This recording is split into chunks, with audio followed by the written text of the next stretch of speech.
AITA for despising my mentally handicapped sister? The title makes me sound horrible, but hear me out. My sister is severely autistic. She requires attention almost 24/7 and cannot be left alone. She is nonverbal and cannot take care of herself at all. Despite the fact that she is only 12, she is extremely destructive and violent and destroys anything she gets her hands on. I hate her. That should be wrong to say, but it doesn't feel like it. I was only 6 years old when she was born, and since then I've never solely had my parents' attention. Even since I can remember, the world has revolved around her.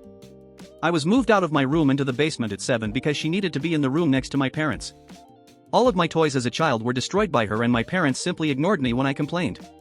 Even when I was 14 and she destroyed a Mac my school gave me, I was in the wrong. Along with this, I am expected to take care of her and drop everything I do for her. I can never make plans with friends because my parents expect me to be there if they need me to take care of her.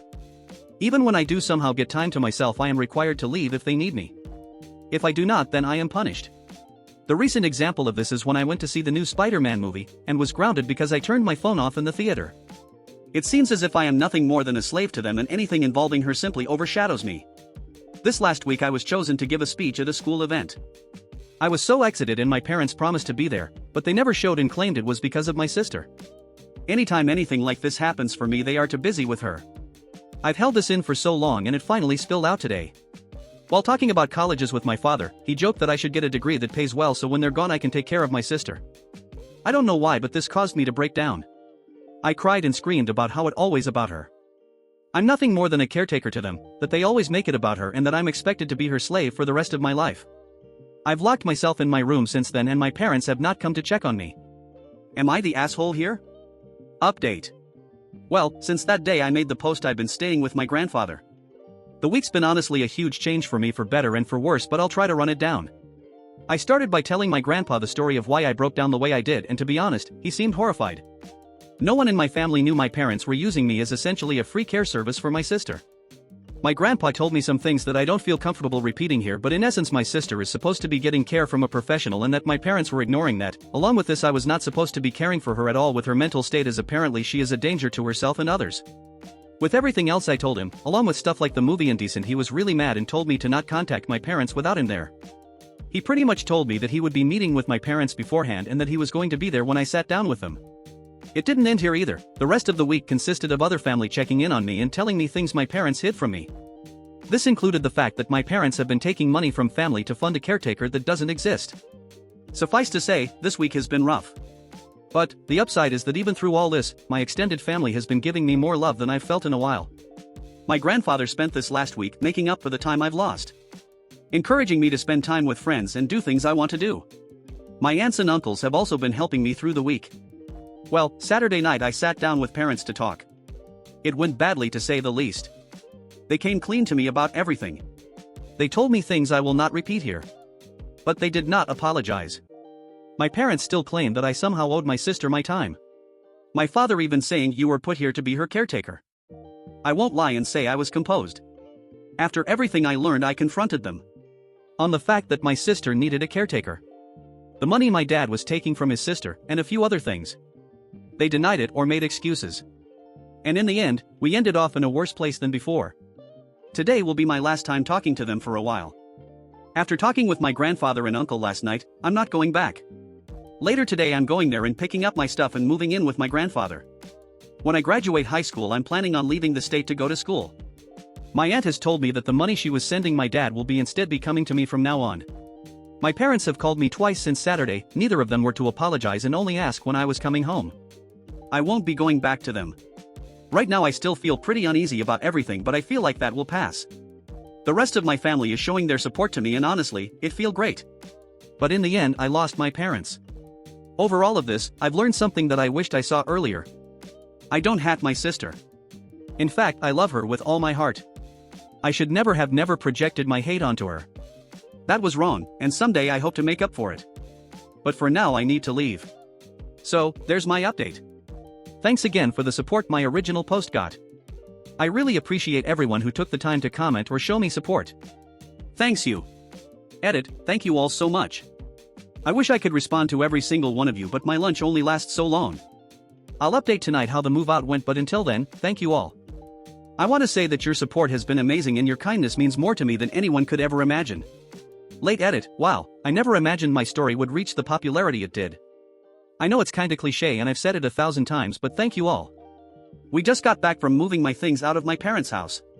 Everything I wanted to take my grandpa and uncle helped move, and it's at my grandpa's house now. I have my birth certificate, social security card, and every other document and record I could think of. My parents were quiet the whole time I was there. Shortly after I arrived, my dad left with my sister and my mom only hovered over us silently as me moved. It took a while, but as we left she broke down and told me she loved me and would miss me. I hugged her and said goodbye, and that was it. Even now I sit here and think if she really meant it.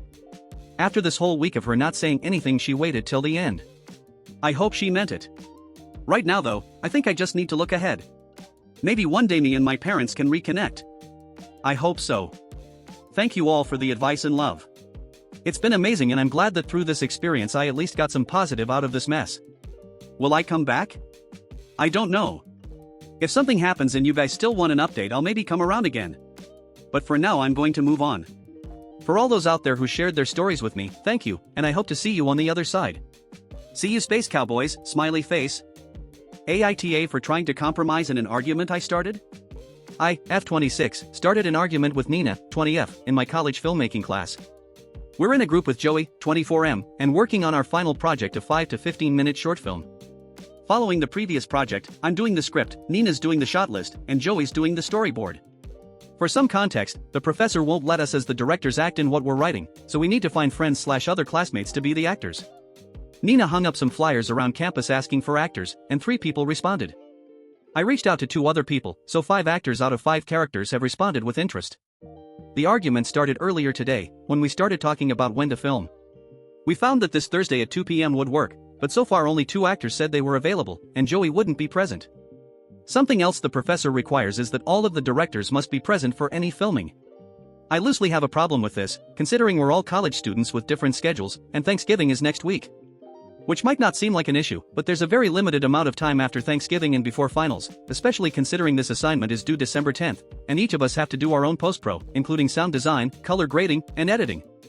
This problem is separate, and something we may or may not talk to the professor about. The argument in question that I started is when I sent an email through our school's email to my other groupmates and the actors, clearly asking for available times, since our biggest issue is when we're filming. I called myself the bad cop and said I would recast if someone's not available. Direct quote from the email I sent: being interested in acting for this project is not the same as being available for this project. I also said if you're not in this 100%, please don't waste our time. I fully admit that how I worded the email makes me an asshole, but I don't think I'm the asshole for sending the email. I let Nina and Joey know that I sent this email and she blew up at me, saying I was being non-negotiable on dates and calling my email a manipulation tactic as well as unprofessional.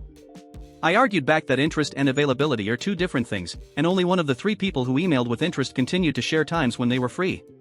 Of the 2 people I asked, one was also available for filming Thursday, but we won't be going through with filming since all of us directors can't attend.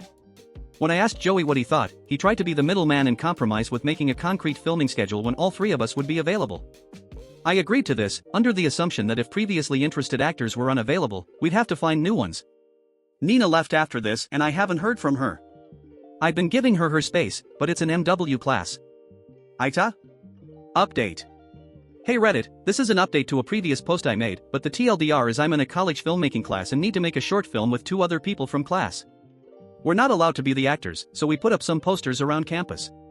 We got some responses, but nothing about when the people interested were available. I sent an email to my group mates as well as the interested actors pretty much demanding they send when they were available, and if they didn't I would find other actors. One of my group mates, Nina, received this poorly and blew up at me. That's pretty much where my last post leaves off. For a while, my last post seemed split between asshole or not, but I understand that the harsh wording I used in the email asking for actor availability makes me an asshole. When I made that post, I was aware of my asshole nature, but I wanted an unbiased third-party perspective to judge me. Especially when both my parents and actors I got who saw that email were on my side. As someone who sometimes thinks they're a bad person, I've been known to be scary when I'm angry, which is rare, and say things that turn people away, so I'm not surprised at the verdict. The reason I'm making this update is after the main argument, Nina went and altered my script. She didn't say anything before doing it, and cut out parts to try and shorten it, but in doing so made some of the plot beats confusing. When I found out and confronted her, she directly said you could have consulted before altering my storyline and that she's trying to steer the storyline in the right direction, which I was put off by. This argument ended when she completely backed out of the project, leaving Joey, my other groupmate, and I to do this project ourselves. This happened November 22nd, when we had plans to film on November 24th. After class that day, the professor pulled my group aside after class to figure out what was going on. I shared my side of the story, expressing even though I was an asshole, I was trying to bite my tongue, apologize, and work with Nina again. I got the vibe and felt like the professor was sympathetic more towards me over Nina, because I was still trying to work as a group even though I fully admitted to messing up with the email and just wanted to get the project done. After saying I was still willing to work together, Nina said I'm not, which really put me off. At this point, the issue has been unsatisfactorily resolved. Joey and I are doing the project, and Nina is doing something else on her own. Because of how the project was developed, Joey and I are doing the idea all three of us originally came up with, and Nina has to come up with something new on her own. Joey and I are going to try and film everything on Wednesday so we can start editing, since it's due December 10th. AITA for doing a group Halloween costume with my stepdaughters that their mother doesn't approve of? I, 35F, am the stepmother to two lovely 10-year-old twin girls who I adore. I have been married to their father, 38M, for 5 years and we dated for 2 years before that. I consider myself very close to them and we always have fun whenever they stay with me and their father. They recently asked what kinds of movies I watched when I was their age, so it led to me digging out some old classics, most notably The Parent Trap. Of all the older movies I showed them, this one was their favorite. I think they got a kick out of seeing a movie about twins. They even delighted in the fact that in their opinion I look like Meredith Blake. It's the hair. I think no way am I as gorgeous as Elaine Hendricks. It has become an inside joke of us, with me often putting on her voice and acting the part while they fall into hysterical giggles. My husband has even gotten into it and playing the clueless Nick when we get into this playful spirit. The girls are staying with us for Halloween. They alternate who has them on holidays and whoever has them for Halloween is in charge of the costume. The girls asked if I would do a group costume with them. I was touched and told them of course, and asked them what they wanted to do. I should have seen it coming. They wanted to do The Parent Trap, with them as the girls and me as Meredith. I found it harmless and agreed. My husband found it funny and said he'd even dress as Nick then. I got a call from their mother today telling me she'd heard of the costume and she didn't approve, that she felt it wasn't appropriate. I at first was touched and assumed she worried about their stepmother being portrayed as a wicked gold digger and told her it was fine, it was just an inside joke that had occurred that sparked this. That wasn't the issue. She didn't think it was appropriate for me to do a group costume with her daughters at all and that it was clearly lazy and I was forcing it, as why else would her daughters want to do a costume from an old movie? I got rather upset here but tried to stay calm on the phone and I told her she might not approve, but it was harmless and I'd been in the girl's life for 7 years at this point. My husband, who was in the room during the call, could see I was getting upset, so took the phone off of me and began to get into it with his ex-wife. Telling her that she could have all the issues she wanted but it was an entirely proper costume for their age and it had been the girls who suggested it. Reminding her it was up to him what they dressed as this year and he'd approved of it. I got him to calm down as he was getting upset and the call ended rather tersely. I just feel awful about this whole thing and I wonder if I should just bow out of matching the girls in costume if it will prevent further problems. I just know this will be a bigger thing down the line. Update. Firstly, I've seen a lot of people wondering if I was the reason my husband and his ex split up, and I'd like to clear the air right now. No, they split up when the girls were 2. I came into the picture a year later. Things came to a bit of a head on one of the girls' visits before Halloween. I pulled their mother aside to talk about Halloween. I told her that I understood she might have mixed feelings about this, but the girls wanted it and I didn't want to let them down. Besides, it was their father's holiday and he was in charge of the costume as per their agreement for whoever had them on Halloween. I asked her if there was anything I could do to make this more tolerable for her, as this wasn't doing the girls any favors. She ended up telling me that no, there was nothing I could do, as she didn't approve of it at all, as it wasn't appropriate for me to do a group costume with them as I'm only their stepmother. Even if I'd been in their life for 7 years at this point. She then suggested I only wanted to do this in the first place because I'm using her daughters as a filler, as I've been unable to have my own children. This got to me. I've had 3 miscarriages over my marriage. One of which the girls know, and by extension their mother, as we thought I was past the danger point when we told them. I told her she was being ridiculous and I wasn't going to talk about this with her anymore. After the girls left, I broke down crying a little, as having my miscarriages thrown in my face like that hurt, and the implication that I only wanted to be close to the girls because I couldn't have my own children was so wrong. When my husband found out what she'd said to me, ended up calling his ex asking her where she got off being so cruel. He also made it clear she is not to call me anymore and all contact is to go through him. We got the costumes ready and we were prepared for Halloween. She dropped the girls off and informed us that one of the girls had a cold and she didn't want them out in the cold as it'd make it worse, and seemed kind of pleased like this would put an end to our plans. When she left, they tried to insist they were okay to go out even though they were sick, but we weren't about to risk making them more ill, so my husband and I came up with another plan. We all got dressed in our costumes, of course. We ordered pizza and watched movies. All 4 of us greeted any trick-or-treaters so our costumes could be seen, and we also filled a tub with water and had a bobbing for apples competition. It wasn't the night we had planned originally, but all in all it was an enjoyable one despite the little hitch. That's raising kids though. Thank you everyone for all your feedback. I hope you all had a wonderful Halloween. Editing to add additional information, a few people have been worried about the fact we bobbed for apples.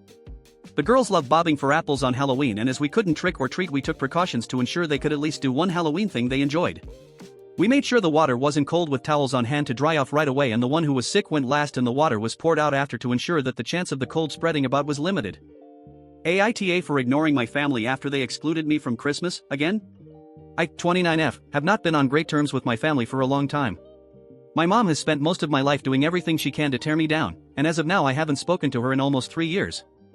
I have an okay relationship with my brother, 32M, and I love my dad even though he enables my mom and never stands up for me. He doesn't like to rock the boat.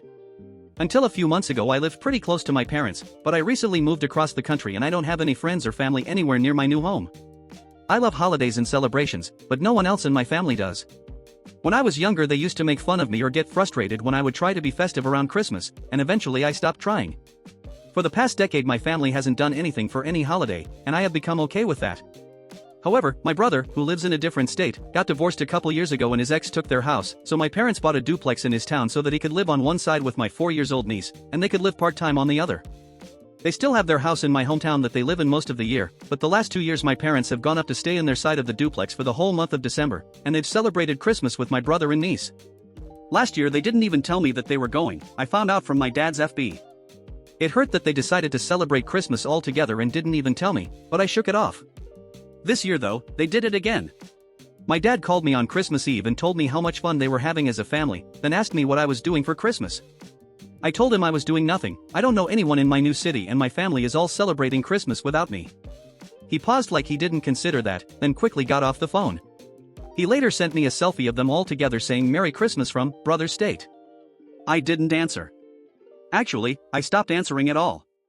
My dad and I usually talk 2 to 3 times/week to check in, but he's called me once and texted me twice and I haven't answered since Christmas Eve, 7 days ago. I've also not been posting on my socials, and given that I'm not answering him or posting and I'm all alone in a city far away, he really doesn't know if I'm alive or dead. He texted me yesterday saying please tell me if you're okay, and I haven't responded. I know it's petty, but I'm really hurt that I wasn't even thought of for the family holiday. Even if I was invited I probably wouldn't have gone just because I don't want to be around my mom, but being left out entirely really hurts, and having them rub my face in it with their selfie is even worse. I've been ignored by my family for my whole life and I'm tired of trying. I don't know how to say this to my dad and I don't want to talk to him until I know what to say. AITA by maintaining my silence? Update. I didn't think my post from last year was that interesting, but a surprising number of people have asked me for an update, so here it is. After a couple weeks of radio silence I followed some good advice from my original post and texted my dad to tell him it hurt my feelings that they left me out. He half apologized, and life went on.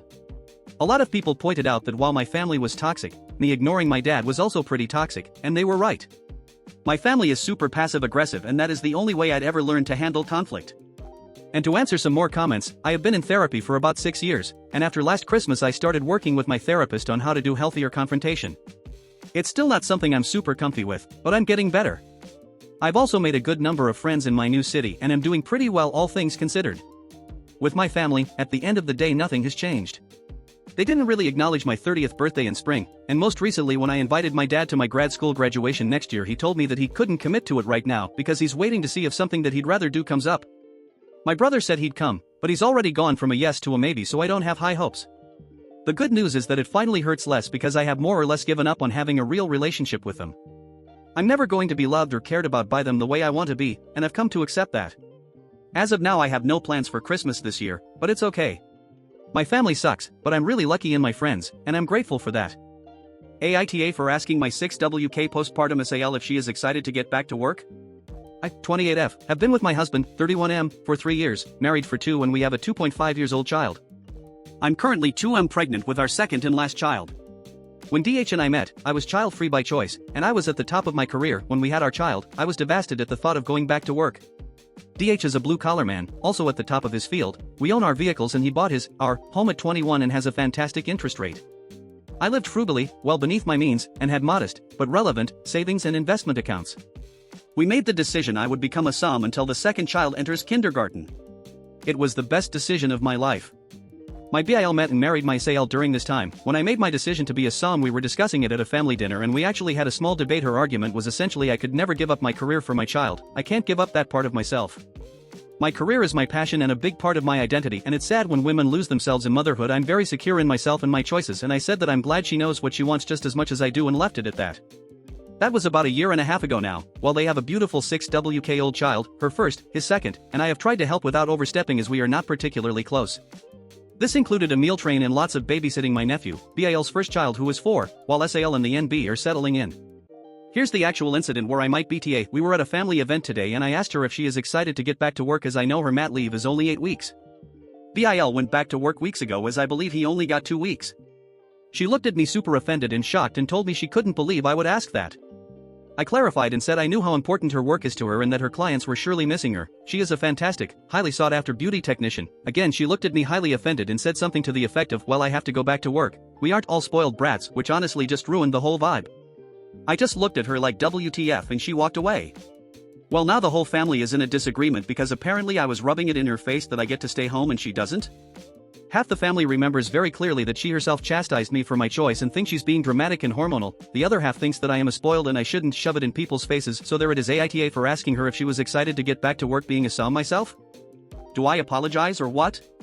ETA, only BC I have had to clarify twice now. We were all at the birthday party of my husband and her husband's older brothers, husbands, sisters, so not a place you want to make drama. I had just asked the SAL of the sister how their job was because they got a promotion at the last event I saw them at, my child's birthday party, so we were very casually talking about work. Then my SAL walked up and I asked if she was excited to return to work. I did not seek her out explicitly to ask about work. Update. Shortly after this was posted, I visited my SAL. I was babysitting both kiddos so she could get a spa/salon day before going back to work. I decided to apologize. It's really important to me that we have a good relationship for our children's sake. Also, all of you here helped me realize that she is a lot younger than me and to give her grace for that. We, unexpectedly, had a really deep heart-to-heart where she expressed to me that she only snapped at me because she is so excited to get back to work. She feels bad that she doesn't want to stay home with her baby and that she's been feeling stifled being home with the 2 kids. She was also feeling very worried about some of her regular clients jumping ship if she was off any longer. I told her I totally understood and I could barely handle my puppy when I was her age, much less 2 kids. Thanks to a commenter here, I was careful to specifically clarify that I think she's doing a fantastic job as a mom and in her career. There was some other stuff about comments from the family and her husband, but it's not important to the update. Anyway, she offered me a free service when she gets back to work, which was yesterday, and has been more friendly with me at family dinner. She's been texting me and calling me just to chat more too. I think maybe she just needed a friend and I'm glad y'all pointed it out to me. BC, I think me apologizing was the catalyst for our newfound closeness. Sometimes it's hard to hear that you're the asshole, but in this case, even though I felt defensive, I'm glad I listened. Thanks. AITA for trying to give my homeless best friend a place to stay but not his partner. I, F17, and my best friend, M19, have been soul-tied for 5 years. We met over the internet at 12 and 14 during one of the UK lockdowns. He's English and I'm Scottish. You'll call in Richie for this. Richie has always had it very tough and has had a harsh life in a different way to mine. I've always felt a strong need to help him and fix all his problems. Meaning Eve done far too much for him. I wrote his CV, I got him all new clothes when he transitioned, him his emergency contact on everything. I have been way too involved in his recovery, including setting drug interventions when I was only 12. All of this I'd say is my fault for getting so involved. And Eve definitely cut down on it. Recently Richie became homeless due to his mother kicking him out. He's found multiple places to stay but they're all very temporary and he often became homeless over and over again. Immediately all I wanted was for him to come over and I could look after him. But then his now partner, F19, is homeless too. They are in a T4T relationship and started going out before the transition, so I understand their bond being very important to who they are. I would like to make clear I don't like partner. She has cheated, lied, and is overall a very angry and explosive character. She does a lot of drugs and does them with Richie who wouldn't have done them before. I don't have much sympathy for partner's situation. They're only on the same boat because Richie got pushed into the water and partner jumped right in. Always fighting with her parents, doing drugs under their roof and being a little shit. Because of this it's made everything so much harder because Richie refuses help that he needs to stay of the street to not leave partner, who could just go back home if she said sorry. After all I've done for Richie, he doesn't do anything for me. He will leave me undelivered for weeks even when it's important for him. He wants to stay with me and come over. My parents want to pay for the ticket. But then he says well he will have to bring partner. I said no. My family doesn't know her, I don't trust her or feel safe around her, let alone go out of my way to accommodate for her. He is now upset with me and am worried he won't come at all. My friends in GF think I'm right, but his opinion is what matters to me. Am I the asshole? I know we're all way too young for this situation. Update. I am sorry. So I, F17, came here a few weeks back about my best friend Richie, M19, and how he wanted a place to stay because he and his partner became homeless and wanted his partner to come too. I didn't want that because I didn't like her, especially with their addictions. Firstly, if you did respond to that, I'd like to thank people for all their support but also insight. After reading the comments, I realized that I needed to stop victimizing him. Yes, he is a victim of a lot and was let down by a lot of people, but that doesn't mean he is always the victim who can do no wrong. A lot of people said I should be in therapy, and I will confirm I have been since I was 14, and a lot of it did have to do with codependency for Richie. I think it's the responses that made me realize I did everything for him without expecting anything in return, and being so set that his actions weren't his fault was because I viewed him as a big brother since I met him. My older brother is heavily disabled and I've been raised to help him, but understand when he hurts me and others it wasn't his fault. Knowing that now in OFC all the comments, I felt very manipulated by Richie, and I texted him saying that I needed a big break from the friendship and explained everything. He basically said that if I needed time to work on myself, that's fine. This honestly confirmed a lot in my head that he really doesn't want to change. He had uploaded a TikTok to a trend a while later saying the lion does not concern himself with the consequences of his actions. That confirmed it too. His younger sister texted me and said she has also sent a similar text as he is the same way to her and takes her money. Thank you Reddit for making me understand that I can't stick around for the person he used to be and that it was time to let go. You right. AITA for refusing to help my boyfriend's dying mother while planning a trip to Europe? I, 25F, live with my boyfriend Liam, 24M. About a month ago, his mom Tanya began claiming she's dying of cancer, but no diagnosis has been confirmed. Every hospital visit ends with her being sent home. A nurse even told Liam she might be faking. It started when she stayed one night at our one-bedroom apartment. That turned into a week of chaos. She refused AC and fans, said they hurt her skin, but blow-dried her hair daily. The apartment smelled awful, everything had to be dark and silent, and she constantly demanded help. She even stormed into our bedroom at 3 a.m. asking Liam for massages. We sleep naked, so that was awkward. She criticized our Buddhist souvenirs, insisted we hang a cross, I did, and complained non-stop. She suggested we move in with her, an hour from our job/school. I'm a full-time student with 2 jobs and a 4.0 GPA, and I was falling behind. Liam, who works full-time, switched to remote work. His boss hated this, to care for Tanya. Her health updates were always shifting: MRI, cancelled surgery, then chemo postponed due to infection, then E. coli.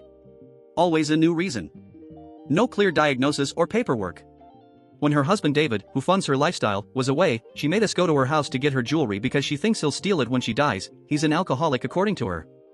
We were supposed to take her to the ER right after, but we ended up staying 16 hours doing chores. I folded 420 clothing items, cleaned the whole house, and felt like her unpaid maid. Not a single please or thank you. She was stalling to go to the ER, and when we finally got there at 5 a.m., she said she'd check herself in and sent us home. 3 hours later, she called again, sobbing for help. She had been rejected by the ER. I suspect she faked it. Liam and I have both been skipping meals, losing sleep, and falling behind at work to help her. He once said he's waiting for her to pass away so we can move to Europe. He's been forced to manage her divorce, lawyer meetings, and funeral prep. Meanwhile, David Asterisk, who's paying the hospital bills and had been kept in the dark about all this, sent Liam aggressive texts like "I call bullshit" and "Don't show up at my house no more," then later apologized. Tanya called again begging for help. But this time, she wanted me, because David is jealous of Liam. I had clearly told Liam I needed that weekend to study for final exams. And going to that house alone seemed sketchy. Now, I'm planning a 2 to 3 week Europe trip to see my mom, whom I haven't seen in over a year. Liam says he supports it but called it a little selfish. He's asked, if I were dying, would you quit your job to be with me, and if it were your mom, would you help her? I felt pressured to say yes. But truth is, my family wouldn't lie to me or use me like this. I love Liam and want to be there for him. But I don't trust his mom, and this is starting to affect our relationship. Update. A lot has happened since my last post. I did take your guys' advice and went to Europe to see my family for 3 weeks. Liam called me incredibly selfish, finding countless reasons for me to stay. I stood my ground and had a serious talk with him about feeling manipulated and guilt-tripped. That escalated into a meltdown, threats like "I'll book your ticket RN. I can and will. I can break up if I want to," then driving off and breaking down sobbing like never before. He said he doesn't mean to manipulate me, that it hurts to hear me say I feel manipulated when all he's asking is for me to be there for him. I don't excuse his behavior, but if my mom was sick, I'd want his comfort too, so I understood his need for support. He calmed, apologized, and has been affectionate since. He ended up supporting my decision to leave, and said how happy he was for me while I was with my family. I felt great over there, cherishing every moment. Didn't miss America at all. Liam seemed okay while I was gone and picked me up from the airport with a welcome home cake, which was sweet. We had a talk about the whole mom situation, and he kindly asked me to be more supportive of coming to the hospital with him. I agreed. Tanya was very dependent on Liam for weeks, calling him over day and night, guilt-tripping him non-stop. Eventually, he refused to help her anymore. She cut ties briefly but they reconnected. His involvement has gone way down since then. Tanya's sister flew in from Cali to help out, but couldn't take her crazy demands, so she left. Niece came too, but left 3 days later. Tanya had surgery and started chemo, is getting thinner, and losing her hair. She has another surgery scheduled for mid-October to get a mass removed, and a nurse at the hospital did say to Liam, "While I was there to witness it, I'm glad you're visiting your mom, cancer can be so tough." I don't think Tanya is faking anymore. AITA for being unsupportive. Despite believing Tanya, I haven't been involved at all since returning from Europe. I'm better at standing my ground now and defending myself when I feel manipulated by them. I learned how to say no. May not have mastered it yet, but I'm prioritizing my grades and my family over his mom's odd demands, while also balancing quality time with my BF. I show sympathy for his mom and text her here and there, but I agree with the Reddit comments that it's not my job to treat her, nurse her, or spend my weekends doing her chores. Other updates: Tanya didn't get divorced. She needs David to pay her medical bills, but tells people he's a rude alcoholic who's waiting for her to die. Liam quit his job. It was too much on top of his mom. His mood is way better, he's healing mentally, and treating me better too. I support his unemployment for now. BC he's working diligently on projects and has enough savings for his part of rent. Can't fit more. Hope it brings some clarity.